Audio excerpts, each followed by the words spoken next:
بسم اللہ الرحمن الرحیم. ناظرین، ایک عام شہری کو کیا چاہیے؟ امن و امان، ملک کا دفاع، ٹیکسوں کی وصولی، تعلیم کا فروغ اور صحت کی سہولیات، اور جب بوڑھے ہو جائیں تو شاید پینشن.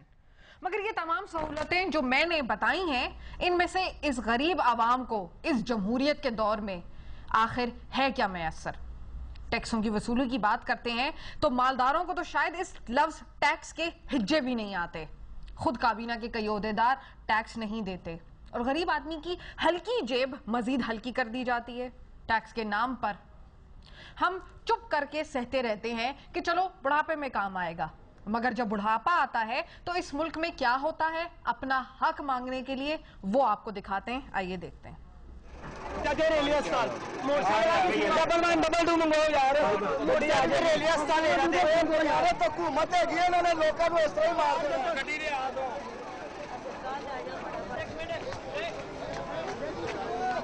ناظرین، میرے پاس شاید الفاظ اور شاید میرے پاس طاقت بھی نہیں ہے کہ اس بے بسی اور بے کسی کو میں اس پر کامنٹ کر سکوں. لاہور میں پینشن کی وصولی کے لیے قطار میں کھڑے ریلوے کا عمر رسیدہ ملازم محمود خان دل کا دورہ پڑنے سے آج دم توڑ گیا. کون جواب دے گا اس غریب کی موت کا؟ صدر پاکستان، وزیر اعظم یا وزیر ریلوے؟ ریلوے کے یہ ریٹائرڈ ملازمین گزشتہ 3 ماہ سے پینشن سے محروم ہیں اور چند روز سے پینشن کی وصولی کے لیے صبح شام بینکوں کے چکر لگا رہے ہیں. مگر کون سنے گا ان اونچے ایوانوں میں جو جمہوریت کا ورد کرتے پھرتے ہیں؟ کسی کے پاس ٹائم نہیں ہے.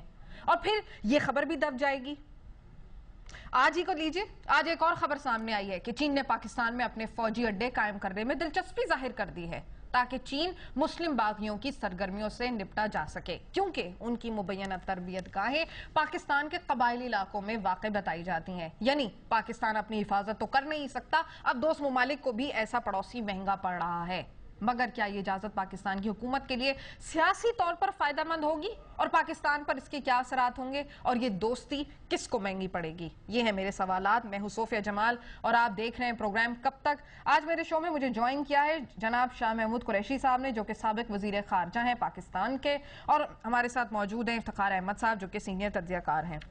سب سے پہلے میں سوال شاہ صاحب سے کرنا چاہوں گی. شاہ صاحب، اطلاعات یہ ہیں کہ امریکہ اور پاکستان میں یہ پہلے سے انڈرسٹینڈنگ ہے کہ ٹرائیلاگ ہوگا طالبان کے ساتھ، اور افغانستان اس کی پیس اور اس کا ٹائم اور سکوپ خود ڈیسائیڈ کرے گا. یعنی کہ اب اگر ہم بات کرتے ہیں تو ساری باتیں ہو گئی ہیں، اسکرپٹ بن گئے ہیں، ہمیں امریکہ سے ڈکٹیشن لینا ہی لینا ہے، تو یہ ساری ٹرمز اینڈ کنڈیشنز بھی فائنل ہو گئی ہے. تو آخر یہ جھگڑا پھر کس بات کا ہے، کس بات کا پریشر ہے، اس ساری بات کا مطلب کیا ہوا؟ دیکھیے، مسئلہ تو خاصا پیچیدہ ہے کیونکہ امریکہ کے اندر خاصی کنفیوژن دکھائی دے رہی ہے کہ انہوں نے بالآخر حل تلاش کیسے کرنا ہے. وہاں ایک رائے یہ ہے کہ نہیں، وہاں بازور بازو ہم نے آگے بڑھنا ہے، آپریشنز چاہیے، سیف ہیونز کو ہم نے ملیامیٹ کرنا ہے. دوسری رائے یہ ہے کہ نہیں، ہم اس رائے پر پہنچے ہیں کہ ملٹری سلوشن نہیں ہے اور ہم نے ریکنسیلیشن کی طرف جانا ہے، اور کابل کانفرنس انٹرنیشنل کمیونٹی اس کا فیصلہ کر چکی ہے. اب سوال یہ ہے کہ 3 امپورٹنٹ پارٹیز ہیں افغانستان کے اندر. ایک ہے صدر کارزائی کی حکومت، دوسرا ہے طالبان لیڈ ریزسٹنس، اور تیسرا افغانستان کی سول سوسائٹی. جب تک ان میں کوئی مفاہمت نہیں ہوتی، ان میں کوئی کسی مستقبل کے راستے پر اتفاق نہیں ہوتا، مسئلہ حل کیسے ہوگا؟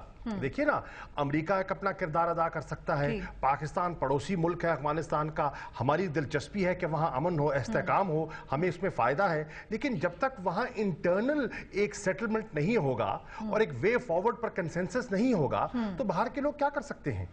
اچھا، میرا یہاں پر یہ سوال ہے کہ یہ جو ہم بار بار ناراضگی ہو جاتی ہے، گھوم پھر کر واپس آ جاتے ہیں، امریکہ مجبور ہو گیا، اور جیسے کہ آپ نے بھی یہ بات مینشن کی کہ جی ہماری ایک اسٹریٹجک امپورٹنس ہے، لیکن پھر بھی میرا سوال یہاں پر یہ ہے کہ پاکستان کے پاس کیا کوئی ایسا ٹرمپ کارڈ ہے جس کی وجہ سے امریکہ بار بار مجبور ہو جاتا ہے کہ وہ یہ ہڈی پاکستان وہ بن گئے نہ جو چبائی جا رہی ہے، جو نگلی جا رہی ہے، پھنس گئی ہے؟